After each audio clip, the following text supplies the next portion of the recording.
Today I'll be reviewing one of the most unique coffees I've ever had. Cool. Later, but I think you guys got us in there.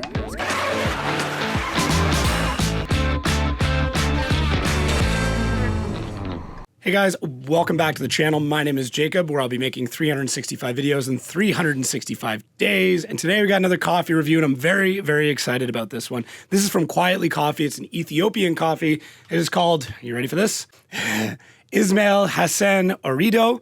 I'm very excited about this because this is a naturally processed coffee, and it's actually been fermented for 20 days. So pretty good length of time to be fermenting coffee naturally. So I'm very, very excited about that.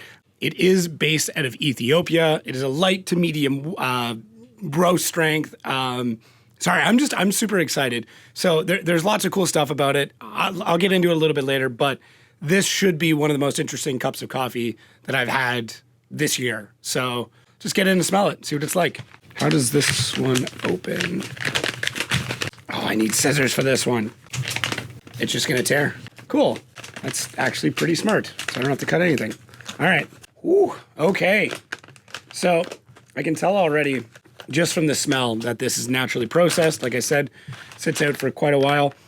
Oh, yeah. No, this is gonna be really good. Some of the taste notes they have on it is stuff like blueberry and pink lemonade. And it's the pink lemonade part of this that I'm really excited about, because that means it's very fruity and tangy, which means it had a long fermentation period, which, if you know anything about the coffees I like, this is right up my alley. This is spot on. So the varietal of bean with this is also quite interesting.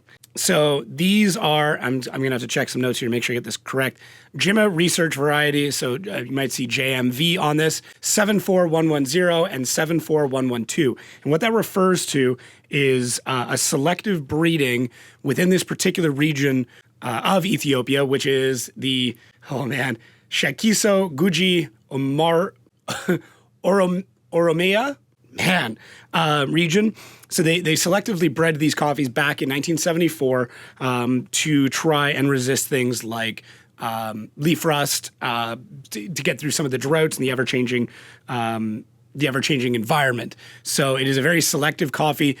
Ethiopia has a bunch of different beans that come naturally from that area, but these ones were selected specifically to deal with climate change, and they knew this back in 74. So kind of cool. If you want to know more about it, there's lots of books. Maybe I'll do a review on one of those, but it's much smaller bean than maybe what you've seen with other coffees. But overall, the roast looks really, really good. And I'm just excited to get it into the cup. So I'm gonna go do that right now. I think I've got a better system now to pouring this. I brought a plastic bag this time, so I'll screw this up. Coaster. Okay, I forgot the kettle. Oh, so I guess I lied. I didn't have a better system in place. Okay, let's get this going. Okay, so for anybody wondering, I do about 100 grams bloom. I also have 42 grams of coffee. I'm gonna do 700 grams of water, 100 grams bloom, looking for about a 4.5 to maybe 5 minute total brew time. So yeah, super excited. This is a single farm origin, which is great. Means we'll get a lot of kind of the same flavors within it, 1,900 to 2,000 meters. So some pretty good elevation there. The farm is Kaon Mountain Farm. It's cool. Yeah, I'm just super excited because this is going to be a very, very unique coffee, which I'm all about the unique stuff. I'm all about the bright, the acidic, the exciting. Let's see how we do here. I've been pouring much more aggressively lately, a little bit more agitation. So it's about 400 there. Trying to do this while my kids are awake, so wish me luck. Right. If you hear them, I apologize. We're risking it here. I'm definitely feeling a lot. Here we go. Now we wait. Okay, looks like we're done. Timing-wise, pretty much spot on. Look, I brought a bag this time. Just a little bit. There you go. See ya. So, very red. This is like the first thing that I'm noticing. Not upset about that, though. I gotta retie my Chemex. Here, we'll give you the pour. ASMR people. Right. Boop-doop. Clear some space, get some room. So yeah, definitely a rich red color with some oranginess to it. Oh, can tell you right now, I'm gonna like it. Oh man, it just smells like a bag of citrus. It really does. It's if somebody were to go out and just pick a whole bunch of citrus and berries and just lay it all out in front of you, and that's what it smells like. It's very hot. Let's give her a sip. Okay. Wow. Yes. This is exactly what I wanted. Oh. Okay. So it is very sweet. It's not. I'm not gonna say robust. It is packed full of fruit flavor without being incredibly acidic, which is not easy to do. It is not as fermented as maybe I would have thought it was going to be, but wow, that's incredible. That's super cool. If you want to try something really different, like way off the spectrum, this is it. Like Ethiopian coffee is arguably the best coffee in the world. Naturally fermented coffee is my preference, and it's a lot of people's preference, like kind of when you get into the very unique coffee. And this is like top tier. So being from a single farm, you get a very linear set of flavors that you can kind of track all the way through your palate, which is cool. When you have a bunch of blends of coffees, they tend to kind of fight for position and fight for your attention. It is a fruit basket in a cup. Oh my God. Yeah, no,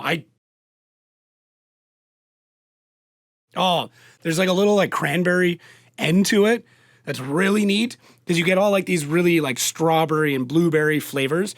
And then it kind of devolves into almost like a blood orange into like an orange juice, and then finishes with this nice little like pop of sharpness at the end. Oh, I'm gonna need more of this. I'm gonna need more. Also, great example here. December 21st, this was roasted. I'm filming this on January 15th. So it shows you don't need coffee to be like next day for it to be incredible. You do need that rest time. I know I talked about one of my other videos. It's something I'm really watching for now, and I'm very happy I let this sit for a bit. I would never normally recommend this, but if you were to brew this and then just pour it over ice, it would be incredible. It would be absolutely incredible. And I'm probably just going to leave this for later as is, just to try it and tell you how good it is. But if you want a fruity coffee, if you want to truly experience what is available as a fruity coffee, this is 100% it. Rating wise, this is like, honestly, this is like a 9.7. This is one of the best cups of coffee.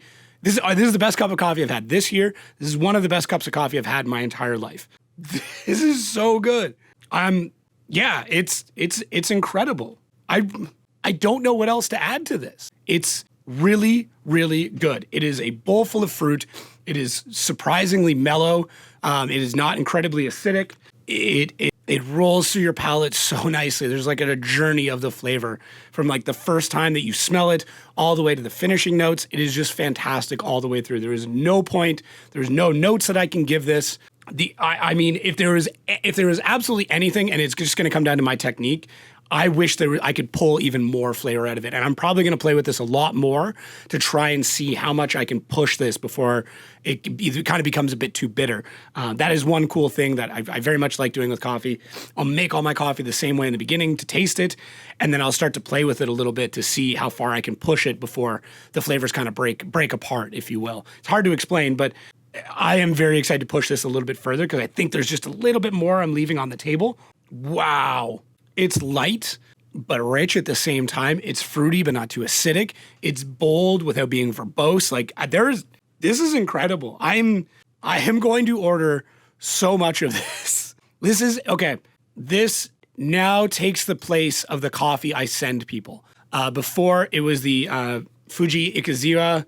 I'll see if I can put a link to the video of it up in the corner. But that was the coffee that I sent to people when they're like, hey, I want to get in and try a weird coffee. That was it. This is it. This is so well balanced that I could give this to a first-time coffee drinker and they'd be excited. I could give this to a long-time coffee drinker and be like, that's interesting. And I could give this to a coffee snob like me and they'd be like, holy shit. So, guys, Quietly Coffee, fantastic job selecting and roasting this. Everybody at the farm, the Ismael Hassen Aredo family, you should be incredibly proud of what you've produced here because this is arguably the best cup of coffee I've ever had. To steal this phrase, it doesn't get better, it just gets different from here. So, holy shit, go buy a bag immediately before word gets out because this is incredible. Even says on a fan favorite. I get it. I totally get it. I don't know what else to say. I really don't know what else to say. Go buy a bag, do it now, and just please tell me how it is. Thank you again for watching. My name is Jacob. I'm making 365 videos in 365 days, and I'm going to enjoy the shit out of the rest of this coffee. God damn.